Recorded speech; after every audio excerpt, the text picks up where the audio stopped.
Desde México traigo un saludo. Es un gran honor para mí estar con ustedes, con todas y con todos ustedes esta tarde-noche.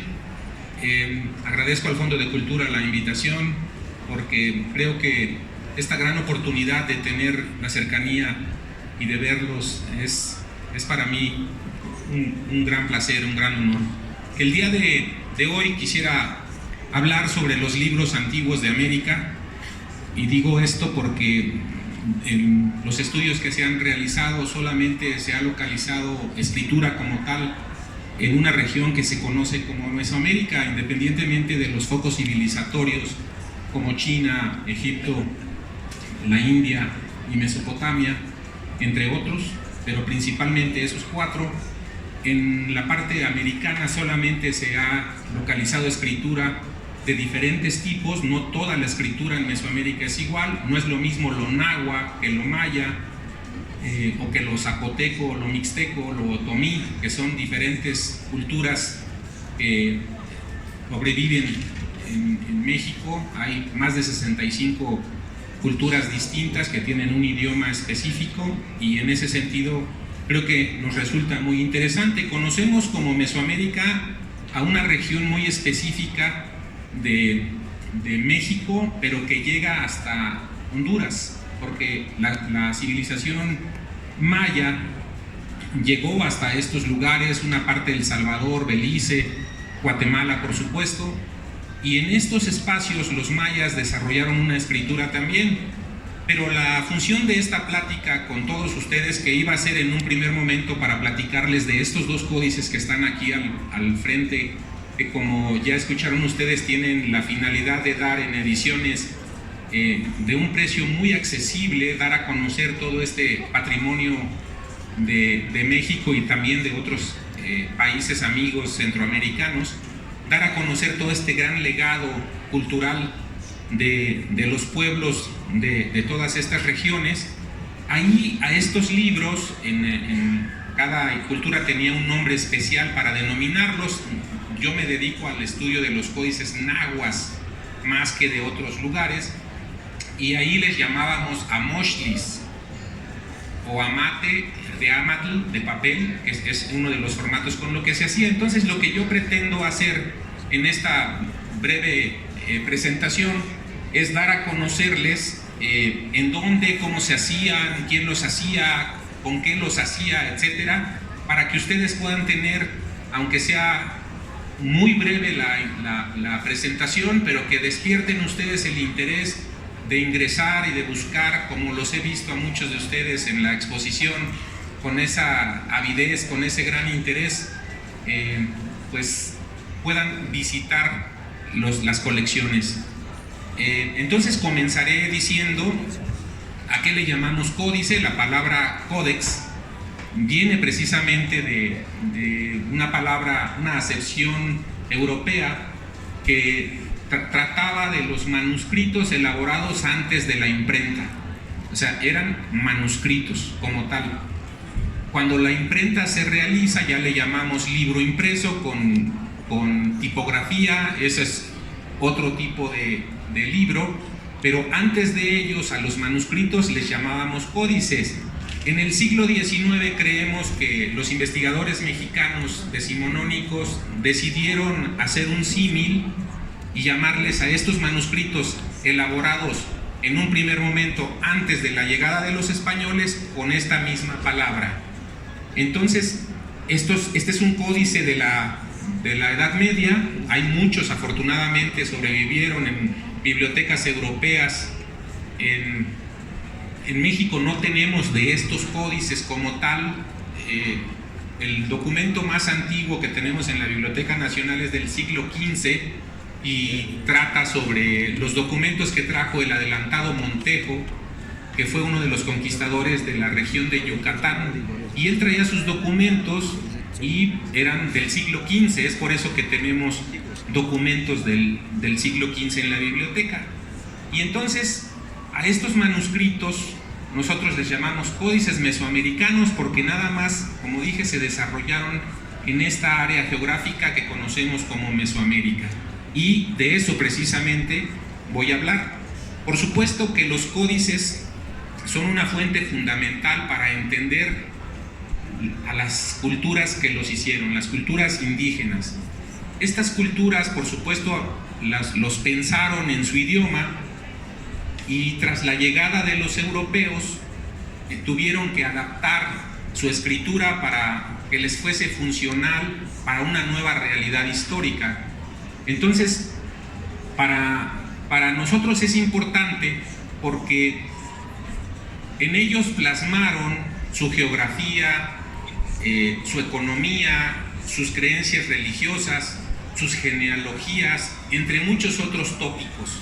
Esto quiere decir que vamos a encontrar códices con todas estas características, pero como ustedes van a poder darse cuenta en un primer momento, no escribían con letras porque no existían, sino que escribían con imágenes.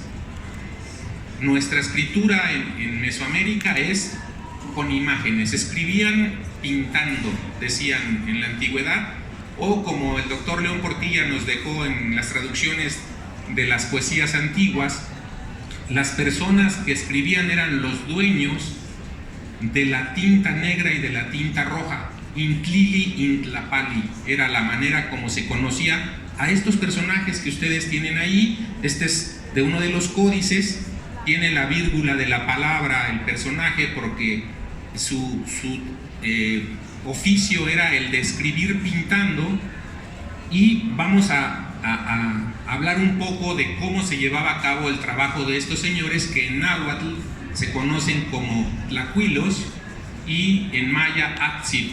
En pocas palabras es más o menos como los pintores, los escritores de los documentos.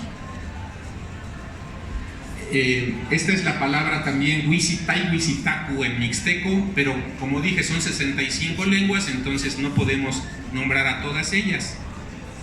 ¿Cómo se hacían o de qué estaban hechos los códices? Bueno, tenemos particularmente vamos a empezar con el soporte. ¿En qué se escribían estos códices? Por supuesto no había papel europeo, el papel europeo tiene otra forma, se hacía de trapo el papel europeo, pero en Mesoamérica, en determinadas regiones, se hacían de piel de venado, que son bellísimos. Tenemos códices de 12 metros 50, como el códice que está en Viena, se conoce como Vindobonensis, que así se dice en latín Viena, y se hacían códices maravillosos, con una calidad escrituraria y visual que era impresionante. De fibra de maguey solamente sobrevivieron 9 códices. La biblioteca de antropología tiene 6 o 7, estamos en un análisis todavía de alguno, y principalmente, que son los que ustedes han podido ver aquí en la exposición, se hacían en amate. Amate es papel, la traducción sería papel, es en el soporte que principalmente se hacían. No tenemos conocimiento, porque no sobrevivió ninguno de ellos, aunque creemos que sí, que se hacían también en algodón. Pero no tenemos, en alguna carta de Hernán Cortés, por ahí se menciona que cuando pidió un mapa para ir a hacer algunas investigaciones de ciertas regiones, los mismos indígenas le dieron un documento en algodón donde pusieron un mapa de la región, dijo él, con suma exactitud. ¿Con qué se hacían? Esta parte es muy interesante porque se utilizaban muchísimos aditamentos. Normalmente se pintaban con pinceles de pelo de conejo, entre otros, pero los principales pigmentos utilizados por los tlacuilos eran para el negro, el negro de humo, es decir, el polvo de la leña, de los comales, se recogía y con eso se dibujaba la parte negra, se delineaba la parte del códice. Y para iluminarlo, si le queremos decir de esta manera, se utilizaban diferentes materiales orgánicos, inorgánicos, minerales. Particularmente lo que tienen ustedes ahí es un animalito que se llama grana cochinilla, es un color rojo, que sale de este animalito que se da en los nopales. Era una tinta muy importante que en la época virreinal tuvo un alto valor, porque la nobleza europea teñía su ropa con este color de grana, entonces era carísimo comprar una cama de grana, pero en la época antigua se utilizaba sobre todo para los colores rojos. Para los tonos azules se utilizaba un mineral que se llama paligorskita, que se unía con una arcilla. Esto lo supimos apenas hace 35 años, 40 años, porque no sabíamos cómo se hacía el color azul, un color azul maya muy bello, que no teníamos conocimiento, que se supo hace apenas unas décadas. Para el amarillo se utilizaba una planta que se llama Zacatlaxcali, que daba un amarillo muy bonito también, entre muchos otros. También se utilizaba a una concha que tenía un color muy hermoso, que todavía se sigue haciendo en los pueblos indígenas, sobre todo de Oaxaca y de Guerrero, que da un color bellísimo y con lo que todavía se tiñe cierta ropa en las comunidades, pero no mataban al animalito, sino que lo ordeñaban y lo dejaban nuevamente para que siguiera dando esta tinta tan interesante. Por supuesto, estos pigmentos, muchos no se conocieron sino hasta mucho tiempo después o muy recientemente, porque eran colores que se perdieron debido a la misma circunstancia que platicaré brevemente. Podemos dividir a los códices en dos momentos: los coloniales, pero antes de esto los prehispánicos. De estos documentos los prehispánicos tenían ciertas particularidades que se modificaron con el paso del tiempo. Lo que puedo decir en este momento es que el único formato que sobrevivió en los códices que quedaron, que sabemos que son prehispánicos, es el formato de biombo o acordeón. Ustedes pueden ver, este es un códice mixteco, cómo los colores son muy bellos, porque la piel de venado se cosía, se armaba y después se le echaba cal para que quedara el lienzo en blanco y después se pintaba. Pero si ustedes ven, una sola figura de estas con tantos colores requería de un gran trabajo. Entonces es muy interesante. No sabemos de códices encuadernados por uno de sus lados a la manera europea, no sobrevivió ninguno de estos. Dentro de los códices que sobrevivieron, que nada más no llega ni a una veintena, desafortunadamente, conocemos alrededor de 17, y de estos 17, 4 son mayas. Por supuesto, aquí, como dije, plasmaron aspectos históricos, genealógicos, mánticos, que son los más difíciles de comprender por todo lo que significaba. Todos estos códices religiosos, con la llegada de los españoles, los grandes sacerdotes conocedores de todo este conocimiento fueron considerados brujos y fueron perseguidos, y este gran conocimiento no fue pasado a las siguientes generaciones, lo cual generó que se perdiera este conocimiento y ha costado siglos poder entender algunos de ellos.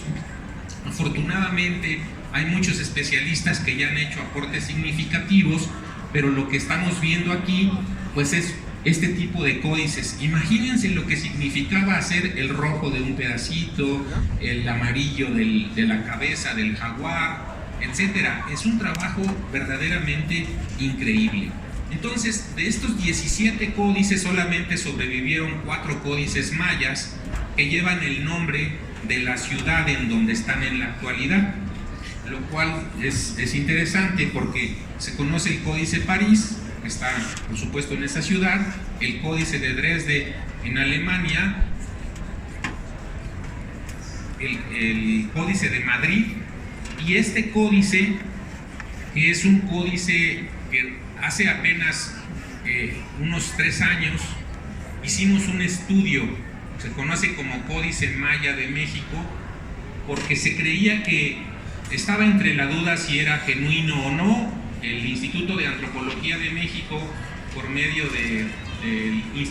coordinamos con museos y exposiciones un proyecto muy interesante donde invitamos a 16 equipos diferentes de químicos, físicos, antropólogos, arqueólogos, epigrafistas, etcétera, para determinar si el documento era genuino, y la gran sorpresa fue que era genuino, no porque lo diga yo, sino porque los estudios científicos así lo determinaron, pero que además de eso era el más antiguo de todos los códices que conocemos, datado entre el 1150 y el 1200 después de Cristo, lo que lo convirtió en el códice más antiguo de América. También está en la Biblioteca de Antropología, es el único códice maya prehispánico con el que tenemos. Entonces, estoy con los prehispánicos. Hay un grupo que se conoce como Códice Borgia porque el principal, el que le da nombre a este grupo, es el códice que lleva ese nombre de un cardenal del Vaticano que trabajaba en el Vaticano. El códice, este señor lo encontró con unos niños que estaban jugando y lo estaban quemando, estaban jugando con él. Qué raro, es un libro, y cuando lo tomó primero pensaron que era un libro de China. Decían, pero esto no sabemos de dónde es, y resultó ser un libro muy importante del área de Oaxaca, en México.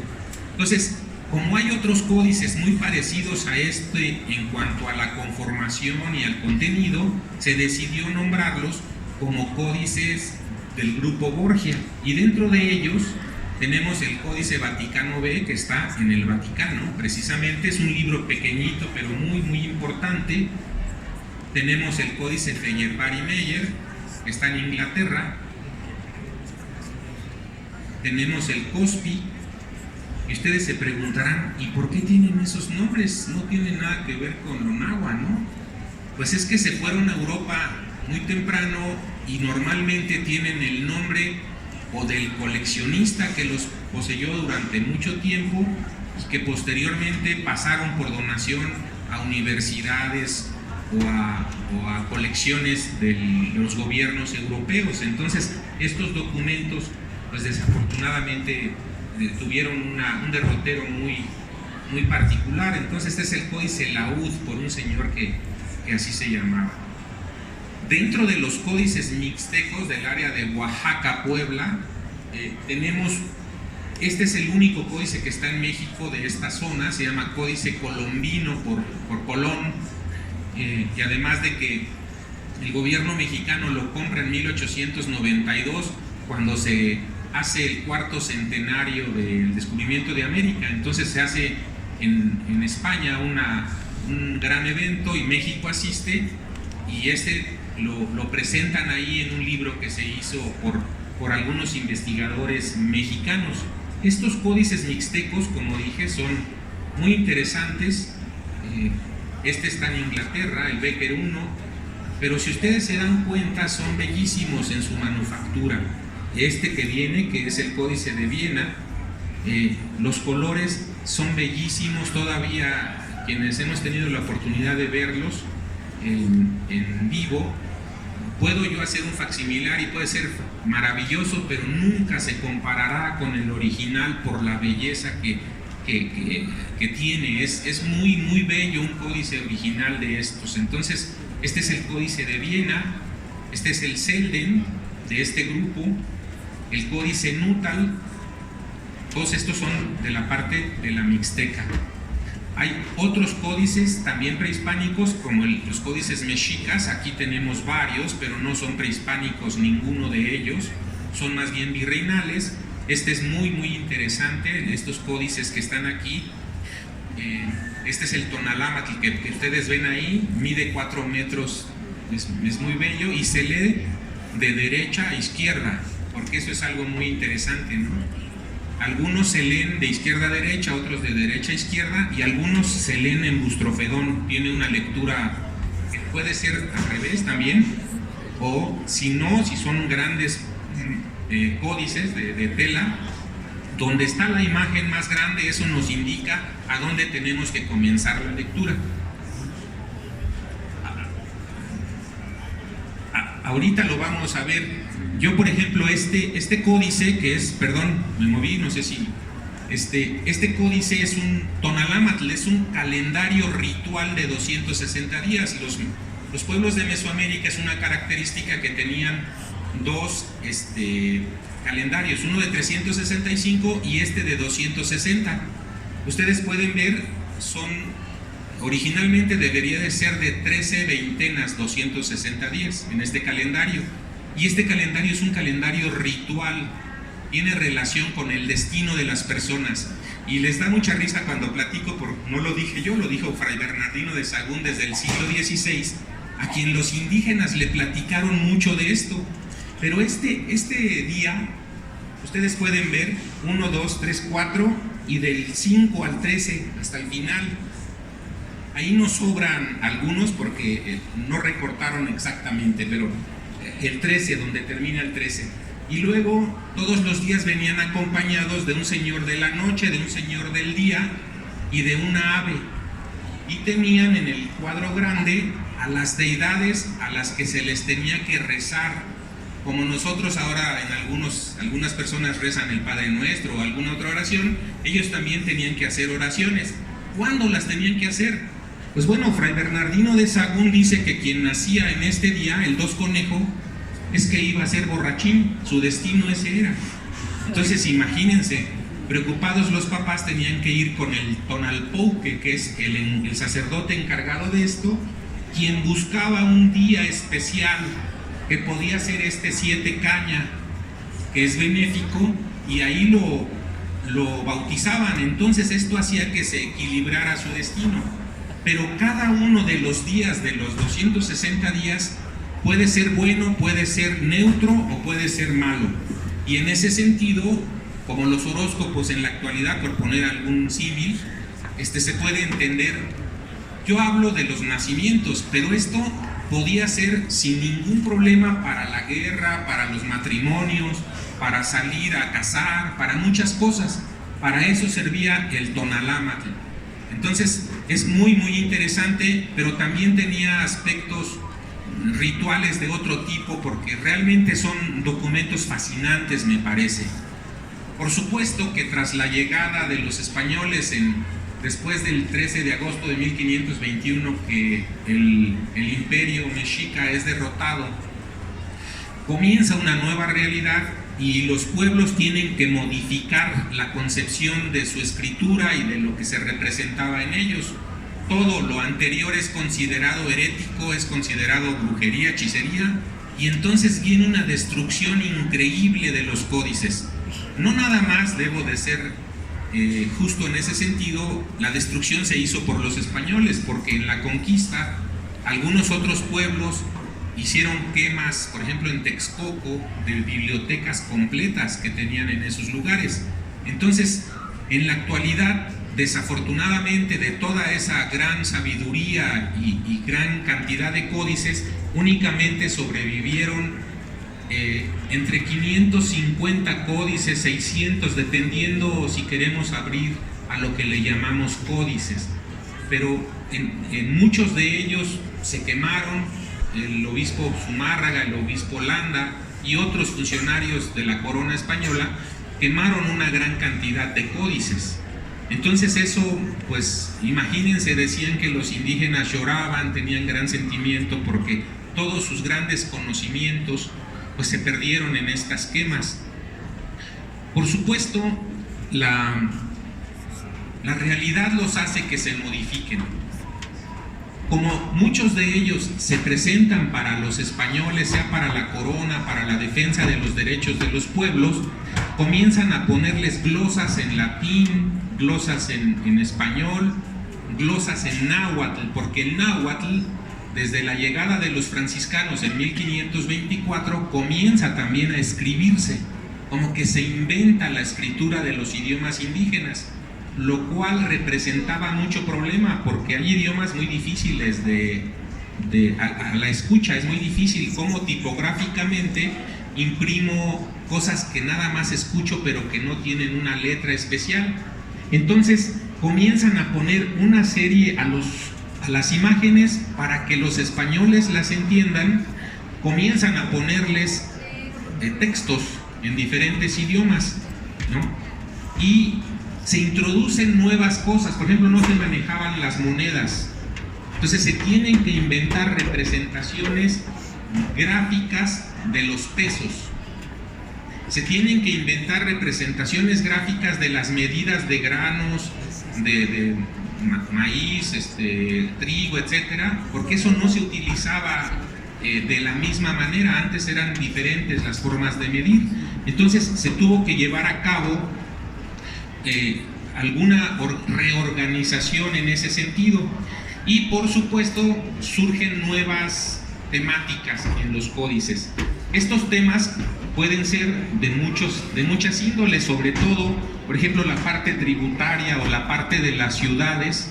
Esta es una sección del Lago de México, se llama el Códice de Papel Amate. Algunos decían que era maguey, los estudios determinaron que no. Esta es muy pequeñita, pero si la hiciéramos más grande, en cada una de las acequias, recuerden que México se funda en una laguna, y entonces tenían como en un lugar que se llama Xochimilco, en la Ciudad de México, pues andaban en canoas, pero los propietarios de las tierras se representaban en una pequeña cabecita con su nombre. Y esto es como una especie el plano parcial de la Ciudad de México es como una especie de predial, para que la gente supiera quiénes tenían que pagar los impuestos, y ponían el lugar en donde vivían y el nombre del propietario de esta tierra, entre muchas otras cosas. Pero también comienzan a surgir, para la defensa de la tierra y para el conocimiento de los espacios geográficos, lo que llamamos mapas. Este es un mapa muy grande. En realidad debe de medir como unos 3,80 metros de grande, o sea, en cuadrados, ¿no? Y la lectura es muy particular, porque esta remite al año 1100, más o menos, de la historia de esta región. Y lo que ustedes ven a los lados es la geografía sagrada. Tiene cerros con su nombre en la parte de arriba. Entonces, geográficamente podía delimitar un espacio sagrado para los pueblos, en donde al centro normalmente estaba una iglesia, pero si ustedes ven también hay personajes sentados, que son matrimonios, que son cosas muy interesantes en ese sentido desde el punto de vista genealógico. Este códice que está aquí, el Códice Boturini, que narra la historia de la salida del pueblo azteca, que se llamó Azteca primero, pero que en el trayecto de su peregrinación cambió a nombre de Mexica, ¿no? Y por eso el nombre de México, desde que sale en el año 1168 hasta un poquito antes de que funden la Ciudad de México. El otro mapa es un mapa, pero tiene muchos aspectos históricos en el mismo documento. Tiene una parte geográfica. Lo que ven ustedes en azul es el Valle de México, pero en azul está el lago y todos los pueblos que fundaron los lugares cercanos a este lugar eran descendientes de este gran señor Xolotl. Xolotl es el tatarabuelo de Nezahualcóyotl, ¿no? Nezahualcóyotl creo que se conoce más porque era un gran poeta, era un personaje que se cree que ayuda para hacer el bosque de Chapultepec, para hacer acueductos, era arquitecto, era un personaje muy importante para la época antigua mexicana.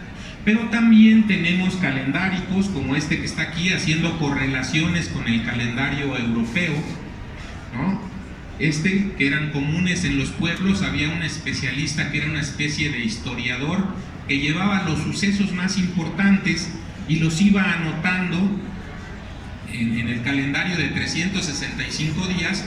Iba anotando en tal año sucedió, se entronizó el rey fulanito o falleció tal persona, pero a manera de anales, ¿no? Cada año escribía la parte importante, y tenemos afortunadamente algunos o genealógicos como el que tenemos en Huejotzingo, que es la línea roja, sería como la parte de los descendientes. Pero hay algo que a mí siempre me ha gustado mucho. Resulta que en México no teníamos árbol genealógico, teníamos nopal genealógico. Ustedes lo pueden ver aquí. Aquí está el gran señor Xolotl, y estos son los descendientes del imperio mexica y los del imperio tlatelolca. Entonces no teníamos nosotros en México un árbol genealógico, ¿no? Tenemos este nopal genealógico. Este códice es de amate, como de 50 centímetros de ancho y mide como 8 metros y medio de largo. Y ahí están representados desde Xolotl hasta todos los señores del Valle de México, que son muchísimos. Y en la parte de arriba comienza una nueva era, porque ahí llegaron los españoles. Lo bonito del documento es que tiene hoja de oro. Todo lo amarillo es de hoja de oro, como la que se pone en los retablos de las iglesias, para darle la relevancia y la importancia a este tipo de documentos. Por supuesto, hay documentos económicos como este, en donde se representan en la parte inferior los pueblos que tributaban las cantidades de productos que están representados en la parte de arriba.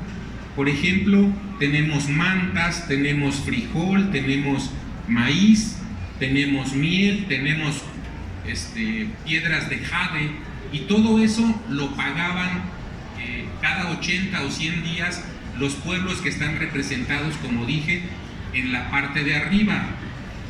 Por supuesto, esos nombres los podemos leer, ¿no? Tienen una lectura glífica.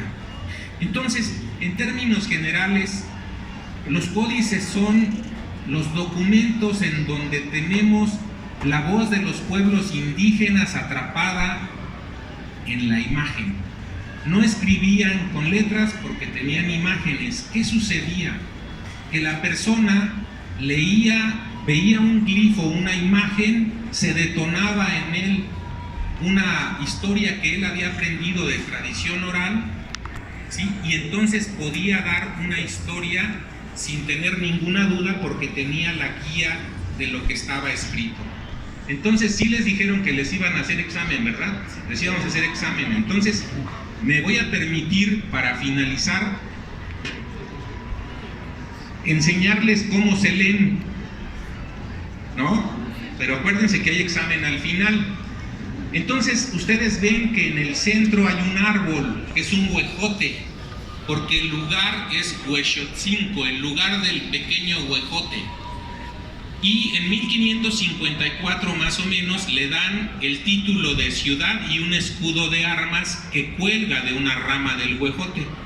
Entonces más o menos se leería: en la ciudad de Huejotzingo, ante el señor alcalde y los señores gobernador del pueblo, los representantes del pueblo, me voy a levantar para... Le entregamos a la iglesia, aquí está una iglesia, y este número, como manojo de cabello, que eso significa Zontli, significa 400. Si ustedes le quitan la mitad, como significa 200. Hasta ahí no tenemos problema, está sencillo, ¿verdad? Entonces, la lectura sería: a la iglesia le dimos 400 y la banderita vale 20. Entonces, como siempre que contamos, les damos algo, o sea, contamos algo, no nada más decimos 420. ¿Qué? Guajolotes, lo que estemos contando, ¿no?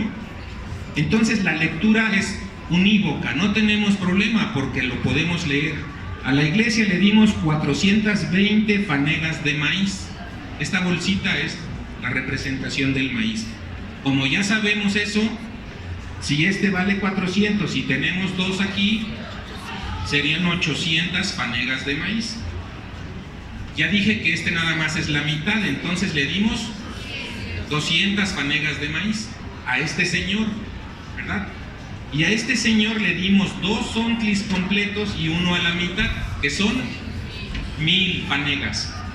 Y a este señor, que le pagamos más, le dimos 6 zontlis, 6 por 4, 24, 2400, más 5 veintenas, o sea, 100. El total es de 2500 fanegas. Y en la parte de abajo, entonces, tenemos la suma de todas. Ya vimos que tenemos 1, 2, 3, 4, 5, 6 y 6 son 12. 5 y 5, 10, 11, 12, ¿no? Este es el total. Y luego le dimos una bandera, un pantli y 5 abajo. Aquí tenemos en la parte de abajo 1, 2, 3, 4. El documento, si ustedes lo ven, está roto, pero nos permitimos hacer esta parte y uno arriba. Entonces, la lectura de este documento es: en la ciudad de Huejotzinco, ante el señor corregidor y los señores gobernador y alcaldes del pueblo, entregamos todas estas cantidades. Este es de un pueblo que está en el otro Valle de México. El Valle de México lo divide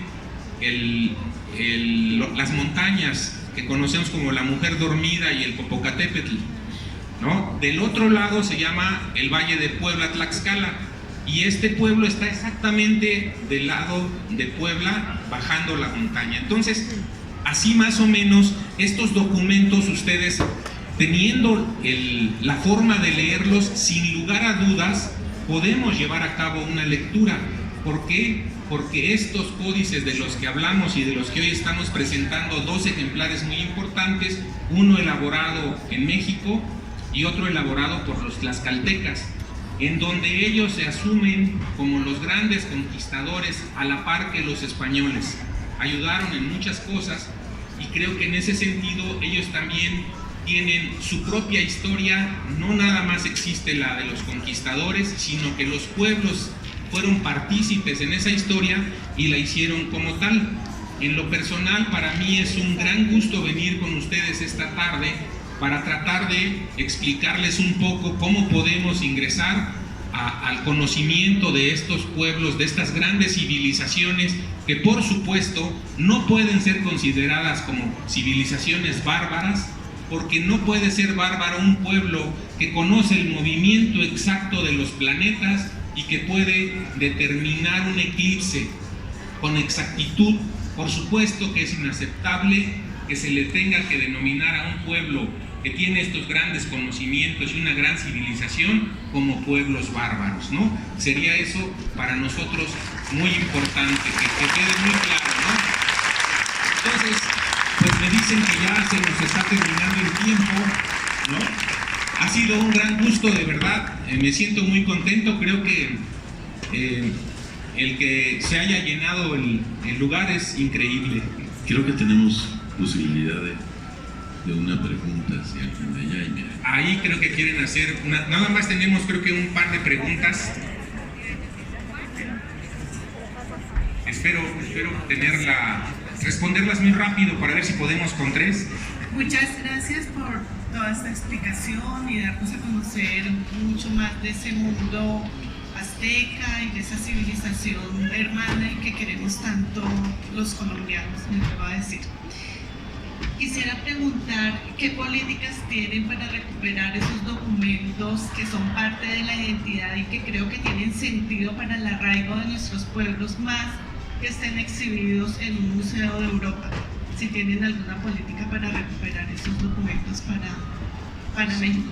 Claro, sí existe la política, tenemos leyes que impiden, por ejemplo, que salgan del país, y estamos en algunos casos abiertos y negociando sobre la devolución de algunos. Sí hay el interés de algunos, inclusive museos o bibliotecas en el extranjero, con los cuales esperemos tener próximamente alguna nueva noticia. Afortunadamente siguen saliendo códices, apenas tenemos el conocimiento de uno nuevo que no conocíamos, que lo tenía una familia y que esperemos que pronto podamos también tenerlo en la biblioteca del gobierno mexicano.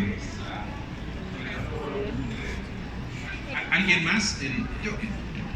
Buenas. Sí. Yo tengo una pregunta, es que ahí veo que hay letras que asumo que son ya letras de alfabeto latino, entonces quería saber qué tan común eran esas ediciones bilingües, entre comillas. Sí, están, en realidad la explicación vendría, yo nada más presento la parte pictográfica, pero si ustedes ven en la parte de atrás está escrito en náhuatl. En realidad se leería abierto. Y es muy interesante. Alguna vez me hicieron unos niños la pregunta del por qué, si ya escribían con alfabeto, ¿por qué también estaba el otro? Y la respuesta era muy sencilla. La mayoría de nobles no sabían escribir ni leer en náhuatl o en español, y entonces sí conocían esto que les acabo de explicar, para ellos era muy fácil decir cuánto dieron de tributo y de, sí, le dimos 420 y firmar de que esa era la cantidad. Entonces sobreviven los dos sistemas, el sistema escriturario europeo en náhuatl y el sistema pictográfico indígena. Esa es la respuesta a esa pregunta. Sí. Hola, ¿el calendario de 260 días sigue contándose en estos momentos en algunos pueblos en México? Claro, esto es algo que se creyó que se había perdido en algún momento, pero con mucha alegría nos hemos percatado que se siguen utilizando. En algunos pueblos utilizaban unos frijolitos rojos de un árbol que se llama capulín, pero lo hemos encontrado en las regiones de Guerrero, de Oaxaca, con maíces, y se utilizan sobre todo con temas de curación, porque aquí no mencioné, por ejemplo, el Códice de la Cruz Badiano, que es el códice más importante de medicina indígena del siglo XVI y que sirvió como puente entre la medicina mexicana y la europea, al grado tal que el médico de Sevilla viene a México, el hijo del virrey Mendoza negocia con España que les den la posibilidad de vender la medicina, y los fúcar, los banqueros alemanes, se asocian con el médico Monardes de Sevilla para que estas medicinas lleguen a toda Europa y pueda haber curación de enfermedades que en Europa eran difíciles de curar, por lo menos ayudaba, como la sífilis y otras tantas.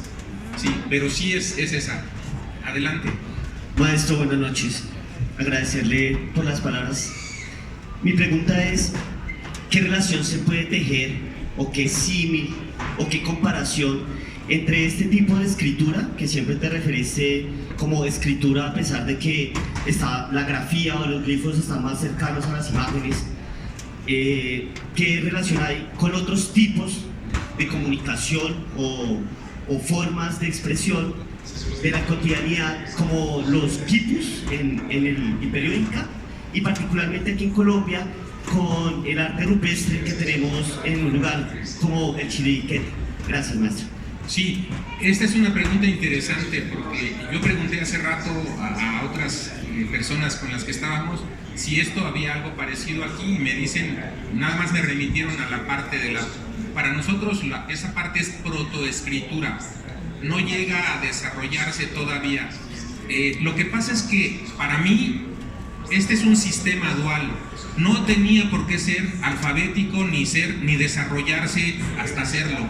Es un sistema dual que tiene la imagen como un detonante para que el personaje que está llevando a cabo la lectura pueda platicar lo que aprendió por tradición oral, que es la segunda parte de este sistema, y con base en esa información, ¿sí?, se conformaba su sistema. Es un sistema bien logrado, diferente a lo maya. Lo maya sí se puede leer como cualquier escritura, esa es diferente, pero su sistema es diferente, es dual. Entonces es muy importante. Muchas gracias, se nos terminó el tiempo. De verdad estoy muy agradecido con todos ustedes. Gracias.